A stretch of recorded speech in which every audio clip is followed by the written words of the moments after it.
আমরা সকলে এখানে একত্রিত হয়েছি কেন?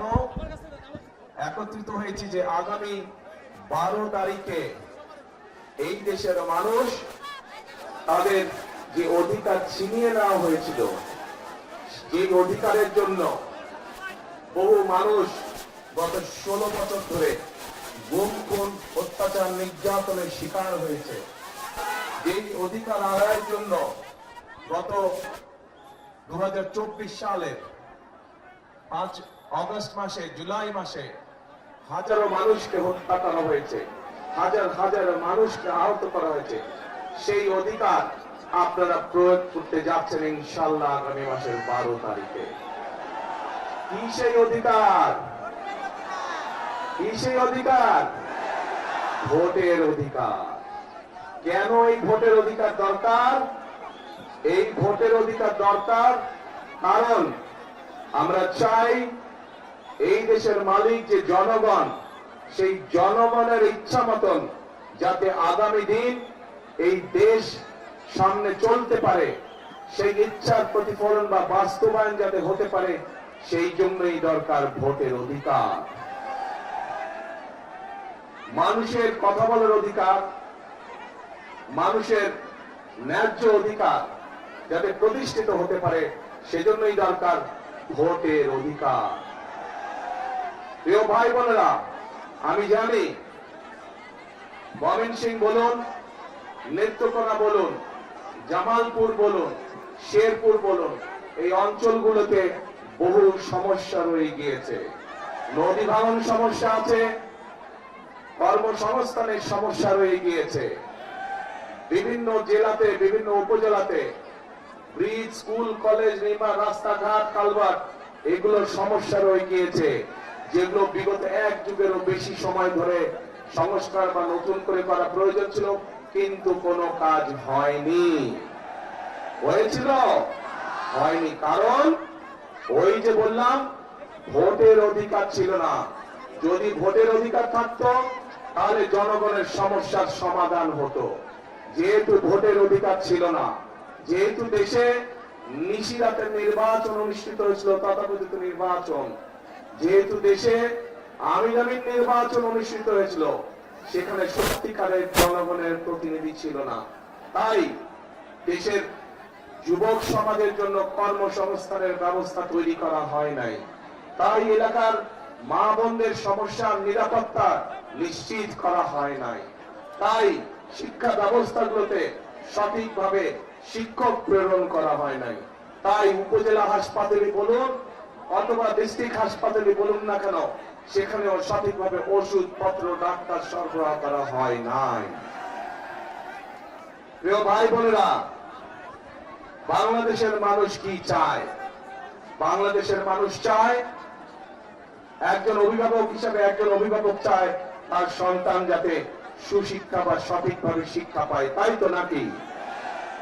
একজন অভিভাবক চায় তার সন্তান সেই শিক্ষা পাক যেই শিক্ষার পরে, যেই শিক্ষা শেষ হলে পরে সন্তান কর্মসংস্থানের ব্যবস্থা করতে পারবে, বেকার থাকবে না।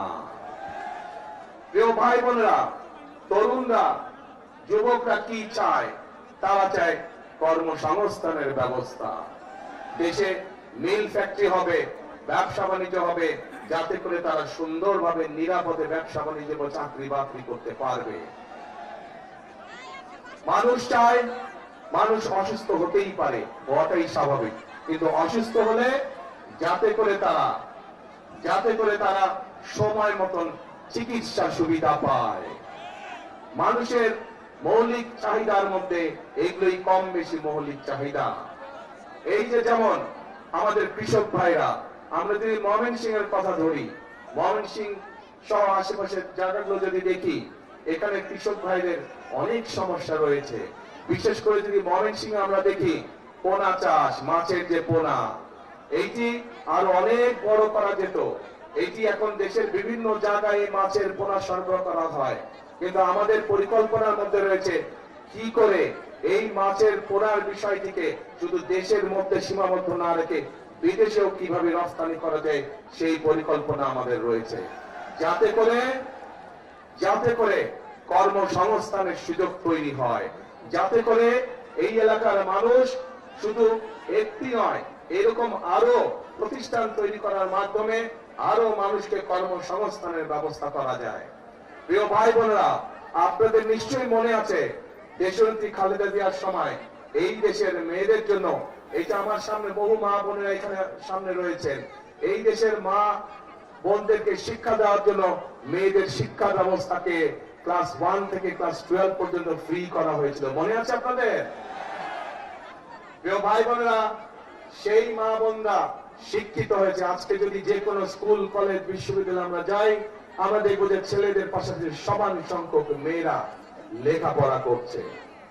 আজকে আমরা যদি সমগ্র বাংলাদেশের জনসংখ্যা দেখি, আমরা দেখবো যে সমগ্র জনসংখ্যার অর্ধেকের মতন হচ্ছে নারী। কিন্তু এই আমরা যদি দেশকে সামনে এগিয়ে নিয়ে যেতে চাই, তাহলে এত বৃহৎ জনগোষ্ঠী অর্থাৎ অর্ধেক জনগোষ্ঠীকে পেছনে রেখে আমরা কোনোভাবেই দেশকে সামনে এগিয়ে নিয়ে যেতে পারবো না। এবং সেই জন্যই আমরা দেশে নারীদের জন্য, মায়েদের জন্য, আমরা গৃহিণীদের জন্য, বিশেষ করে খেটে খাওয়া মানুষ যারা, সেই পরিবারের গৃহিণীদের জন্য আমরা একটি ফ্যামিলি কার্ড নামে কার্ড দিতে চাই মা বোনদেরকে।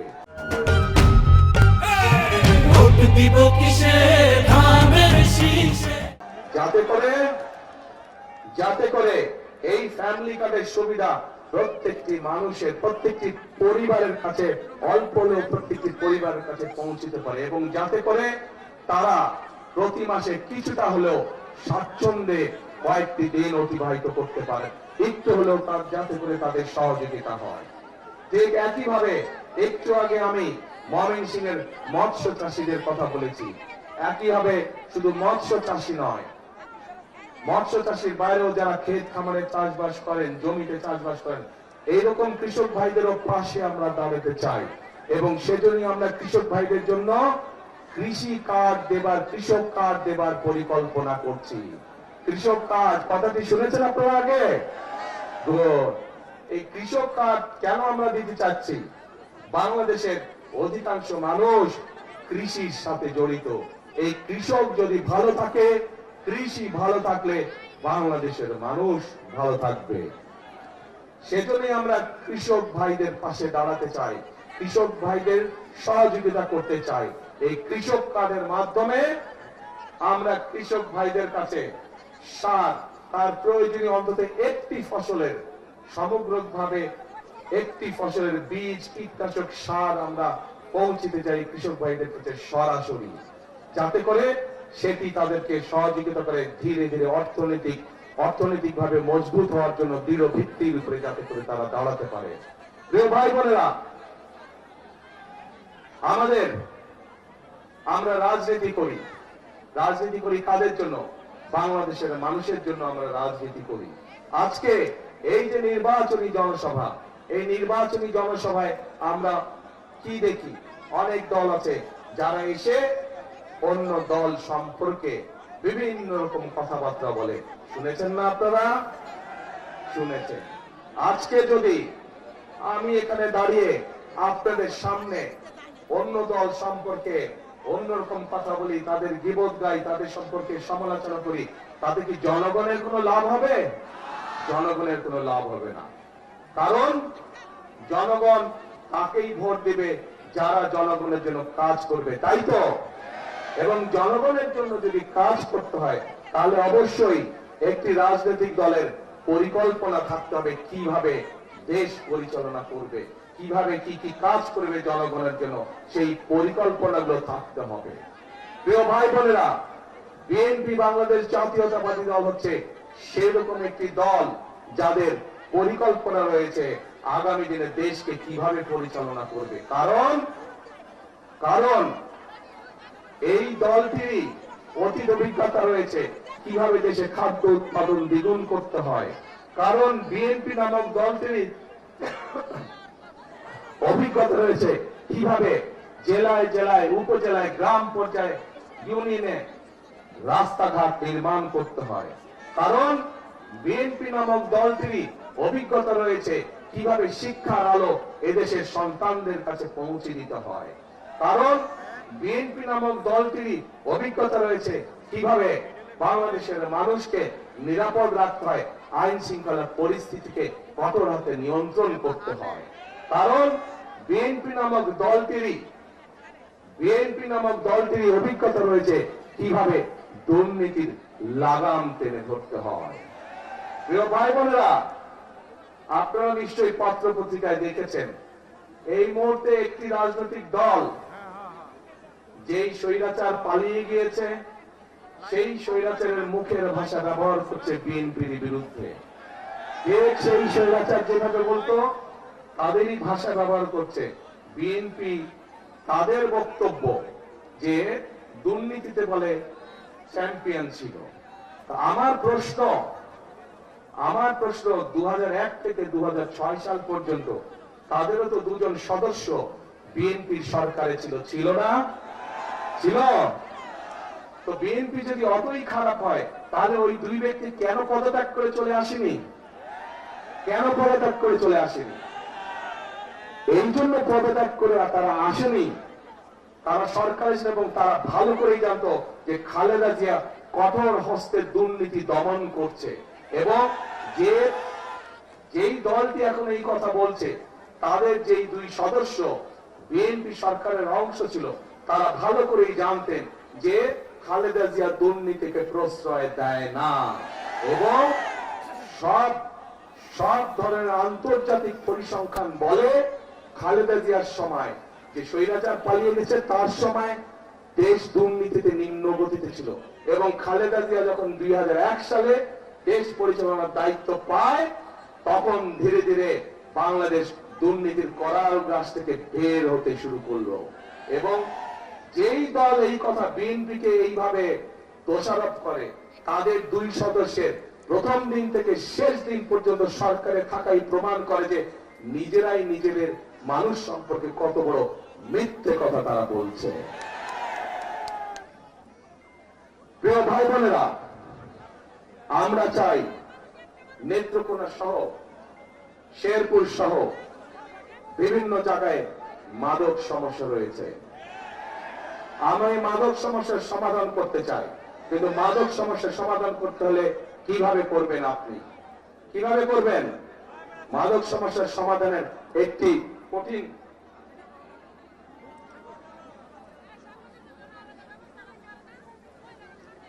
মাদক সমস্যার সমাধান করতে হলে আমাদেরকে সেই তরুণদের, সেই যুবকদের কর্মসংস্থানের ব্যবস্থা করতে হবে।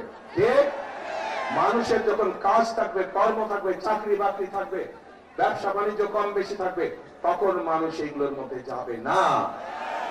আমরা সেই পরিবেশ তৈরি করতে চাই।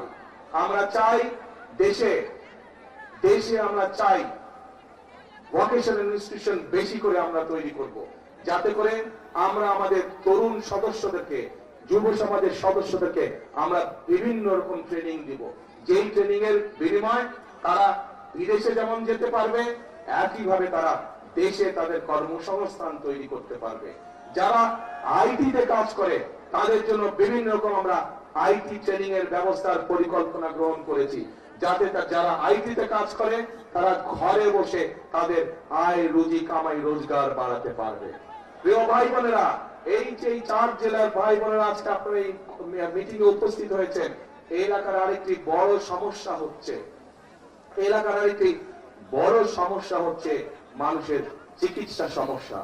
ঠিক, আমরা ময়মনসিংহ সহ আশেপাশের জেলাগুলোতে যেই 4 জেলার ভাই বোনেরা আজকে উপস্থিত হয়েছেন, এখানে যেরকম আমরা জেলা হসপিটালগুলোকে আরো বড় করতে চাই, একইভাবে আমরা হেলথ কেয়ারের অ্যাপয়েন্ট করতে চাই। হেলথ কেয়ারের, আপনারা পল্লী চিকিৎসকের কথা শুনেছেন?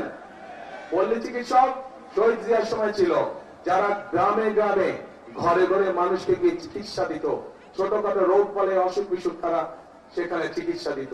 আমরা ঠিক একইভাবে বিশেষ করে যে মা বোনেরা আছেন তাদের চিকিৎসার অনেক সমস্যা হয়। শিশুরা এবং মা বোনদের অনেক সময় তারা হাসপাতালে যেতে পারে না। আমরা চাই এই মা বোনদেরকে সুচিকিৎসা দেওয়ার জন্য। আমরা চাই মা বোনেরা সহ শিশুরা যেন ঘরে বসে চিকিৎসা পেতে পারে, ছোটখাটো অসুখ বিসুখের চিকিৎসা যাতে তারা সেই সেবা যাতে, সেই জন্যই আমরা চিকিৎসা ব্যবস্থাকে উন্নত করতে চাই। চিকিৎসা ব্যবস্থা আমরা হেলথ কেয়ার নিযুক্ত করার মাধ্যমে চিকিৎসা ব্যবস্থা আমরা তাদের ঘরে ঘরে পৌঁছে দিতে চাই। প্রিয় ভাই বোনেরা, এই ময়মনসিংহ জেলা একটি অন্যতম কৃষি প্রধান এলাকা, অন্যতম কৃষি প্রধান এলাকা। আমাদের এখানে একসময় অনেক খাল বিল ছিল না আগে? এই খাল বিলগুলো সব ভরাট হয়ে গিয়েছে। এই খালগুলোকে আমরা পুনর্খনন করতে চাই। এই খালগুলোকে আমরা পুনর্খনন করতে চাই আবার। এখন এই খাল পুনর্খনন করার জন্য কে কে কোদাল হাতে নেবেন? সারা জেলা খাল পুনর্খনন কে কে কোদাল হাতে নেবেন? আমি কিন্তু থাকবো সেদিন আপনাদের সাথে, ঠিক তো? ইনশাআল্লাহ। তাহলে আমরা খাল খনন করব। এখন প্রিয় ভাই বোনেরা, এই যে সংক্ষেপে আপনাদের সামনে আমি কতগুলো কথা বললাম, আপনারা কি মনে করেন যদি এই কাজগুলো করতে আমরা কম বেশি সক্ষম হই, ইনশাআল্লাহ 12 তারিখে আপনারা ধানের শীষে ভোট দেওয়ার দিয়ে জয়যুক্ত করলে, ইনশাআল্লাহ 12 তারিখে বিএনপি সরকার গঠন করলে, এই যে যেই কথাগুলো আপনাদের বললাম, ফ্যামিলি কার্ডের কথা বললাম, কৃষক কার্ডের কথা বললাম, স্বাস্থ্যের কথা বললাম, শিক্ষার কথা বললাম, তরুণ বেকারদের মাদক সমস্যা দূর করার জন্য কর্মসংস্থান ব্যবস্থার কথা বললাম, এই কাজগুলো যদি করা হয়, আপনারা কি মনে করেন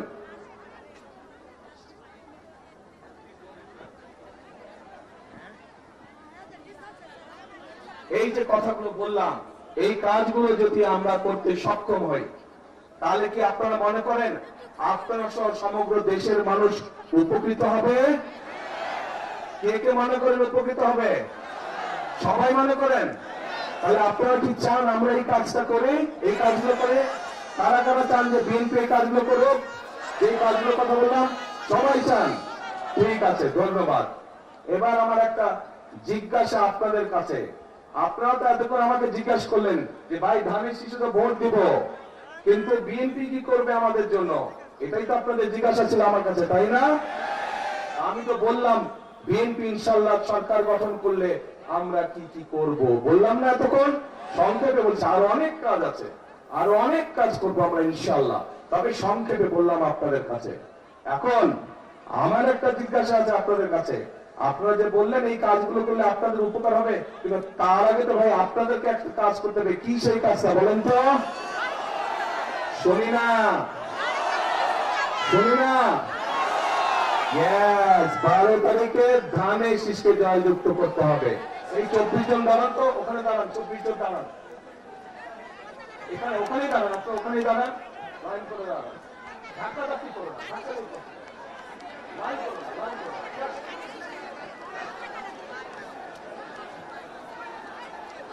এই যে আপনাদের সামনে 24 জন ব্যক্তি দাঁড়িয়েছে, 24 জন মানুষ দাঁড়িয়েছে, প্রত্যেকের হাতে দেখেন ধানের শীষ, দেখছেন? চেনেন এই 24 জনকে? এই 24 জনকে দায়িত্ব দিয়ে গেলাম এই 4 জেলার উন্নয়ন করার জন্য। তাদের হাতে ধানের শীষ দিয়ে তাদেরকে আমি দায়িত্ব দিয়েছি। এখন আপনারা আপনাদের দায়িত্ব বুঝে নিতে হবে তাদের কাছ থেকে। পারবেন? তাহলে 12 তারিখে পরিকল্পনা কি আপনাদের? ধানের শীষে ভোট দিতে হবে। বসেন নেতৃবৃন্দ, এরা সবাই হচ্ছে ধানের শীষের লোক, এদেরকে জিতিয়ে আনতে পারলে আমরা ওই কাজগুলো সব করতে পারবো। জিতিয়ে আনতে পারলে আমরা ওই কাজগুলো সব করতে পারবো, কিন্তু এদেরকে জিতাতে হলে আপনাদেরকে এগিয়ে আসতে হবে। আপনারা এগিয়ে আসলে ধানের শীষ জিতবে, আপনারা এগিয়ে আসলে ধানের শীষের পরিকল্পনাগুলো সব জনগণের জন্য বাস্তবায়িত হবে, দেশের মানুষের জন্য বাস্তবায়িত হবে। প্রিয় ভাই বোনেরা, আরেকটি পরিকল্পনার কথা আপনাদেরকে বলতে চাই। নারীদের কথা বলেছি, কৃষকদের কথা বলেছি, শিশুদের কথা বলেছি, তরুণদের কথা বলেছি, যুবকদের কথা বলেছি। আরেক শ্রেণীর মানুষ আছে আমাদের সমাজে, যে মানুষগুলো আমাদের জন্ম থেকে মৃত্যু পর্যন্ত আমাদের সাথে থাকেন। তারা সম্মানী মানুষ, তারা জীবনের বিভিন্ন সময় আমরা যখন বিভিন্ন মুসিবতে পড়ি, সেই সময় তারা আমাদেরকে পরামর্শ দিয়ে থাকেন। সেই মানুষগুলো কারা? সেই মানুষগুলো হচ্ছে আমাদের বিভিন্ন মসজিদ, বিভিন্ন মাদ্রাসার ইমাম সাহেবরা, খতিব সাহেবরা, মুয়াজ্জিন সাহেবরা। আমরা এই সম্মানী মানুষগুলোর জন্য ইনশাআল্লাহ বিএনপি সরকার গঠন করলে পর্যায়ক্রমিক ভাবে সারা দেশে বিভিন্ন মসজিদ মাদ্রাসার ইমাম সাহেব খতিব সাহেব যারা আছেন মুয়াজ্জিন সাহেব আছেন তাদেরকে আমরা সম্মানী দিতে চাই সরকারের পক্ষ থেকে, যাতে করে তারা সম্মানের সাথে জীবন যাপন করতে পারে। শুধু তাই নয়, একই সাথে আমরা তাদেরকে বিভিন্ন রকম ট্রেনিং দিব যাতে করে তারা ভালোভাবে জীবন যাপন করতে পারেন। এই পরিকল্পনা ভালো লেগেছে আপনাদের কাছে? ইনশাআল্লাহ। এখন ভাই বোনেরা 12 তারিখে তো আপনারা কি করবেন? হ্যাঁ, ধানের শীষে ভোট দিবেন। যাবেনটা কখন? ভোট দিতে কটার সময় যাবেন? দুপুর 12টায়? ও, দুপুর 11টায়? সকাল 9টায়? তো কখন? হ্যাঁ, তাহাজ্জুদের নামাজ পড়তে উঠবেন ওই দিন। আল্লাহর কাছে রহমত চাইবেন যে যাতে সারা দেশের ধানের শীষ জয়যুক্ত হতে পারে, এই রহমত চাইবেন আল্লাহর কাছে। তারপরে এলাকার মানুষকে সাথে নিয়ে আপনি মুসলমান হলে তাহাজ্জুদ পড়বেন, আপনার অন্য ধর্মের ভাই বোন যারা আছে তাহাজ্জুদ পড়ে বের হবেন, তাদেরকে সাথে নিয়ে যাবেন, গিয়ে তারা তাদের ধর্মীয় আচার অনুষ্ঠান ভোরবেলায় যেটা থাকে সেটা তারা করবে। পাশে আপনারা মুসলমান যারা ফজরের জামাত আদায় করবেন যার যার যেই ভোট কেন্দ্রের সামনে, ঠিক আছে? পরে লাইন দিয়ে দাঁড়াবেন, ভোট শুরু হবে, সাথে সাথে ভোট দেওয়া ইনশাআল্লাহ শুরু করবেন। কিন্তু ভোট দিয়ে সাথে সাথে চলে আসলে চলবে না, কি করা লাগবে? থাকতে হবে, কড়াই গন্ডায় বুঝে নিয়ে আসতে হবে। কেন এই কথাটা বললাম? বহু বছর হয়ে গেছে আমরা তো ভোট দেবার সুযোগ পাইনি, তাই না? যেহেতু আমরা ভোট দেবার সুযোগ পাইনি, এর আগে আমাদের ভোট বিভিন্ন জন বিভিন্ন ভাবে লুটপাট করে নিয়ে গিয়েছে। এবার সেই জন্য আমাদেরকে সজাগ থাকতে হবে যাতে কেউ আমাদের ভোট লুটপাট করে নিয়ে যেতে না পারে। পারবেন তো পাহারা দিয়ে সতর্ক থাকতে? ইনশাআল্লাহ। তাহলে প্রিয় ভাই বোনেরা, আরেকটি গুরুত্বপূর্ণ কথা, 1971 সালে যুদ্ধ হয়েছিল। এখানে যারা ইয়াং আছেন তারা, আপনারা তরুণ যুবক যারা আছেন তারা আপনারা বইয়ের খাতায় পড়েছেন, মুরব্বী যারা আছেন আমাদের বয়সী যারা আছেন তারা দেখেছেন বা জানেন। সেই যুদ্ধে দেশের স্বাধীনতা অর্জিত হয়েছিল, সেই যুদ্ধে বহু মানুষ শহীদ হয়েছিল। প্রিয় ভাই বোনেরা, পরবর্তীতে 2024 সালে 5ই আগস্ট সেই স্বাধীনতাকে রক্ষা করেছে এই দেশের ছাত্র জনতা সহ সমাজের সকল শ্রেণী পেশার মানুষ। প্রিয় ভাই বোনেরা, সে 71 সালের যুদ্ধই হোক, 24-এর আন্দোলনই হোক, কে পাহাড়ি মানুষ, কে সমতলের মানুষ, কে নিবর্তী মানুষ অথবা কে বৃহৎ জনগোষ্ঠীর মানুষ, এটি কিন্তু কেউ দেখেনি। রাজপথে সবাই পাশাপাশি আন্দোলন করেছে। 71 সালের যুদ্ধের মাঠে সবাই একসাথে যুদ্ধ করেছে। কে মুসলমান, কে বৌদ্ধ, কে খ্রিস্টান, কে অন্য ধর্মের মানুষ, কেউ দেখে নাই।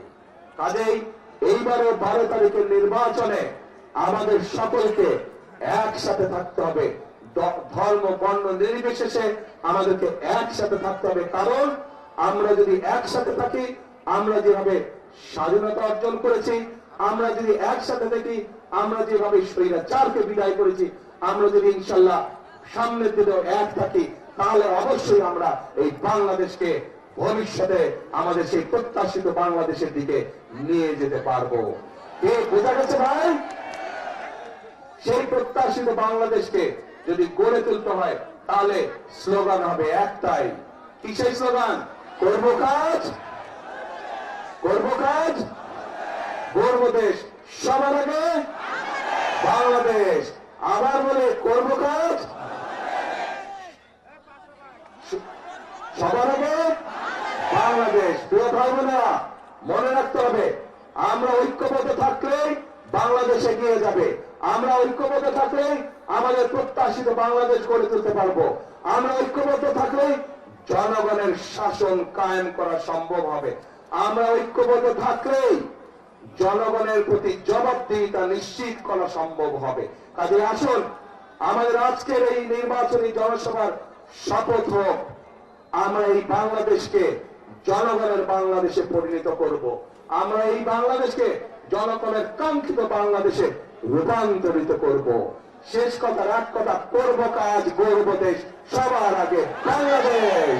আল্লাহ হাফেজ। বাংলাদেশ জিন্দাবাদ, বাংলাদেশ জাতীয়তাবাদী জিন্দাবাদ। আপনাদের সাথে আবার 12 তারিখের পরে দেখা হবে। কোথায় দেখা হবে?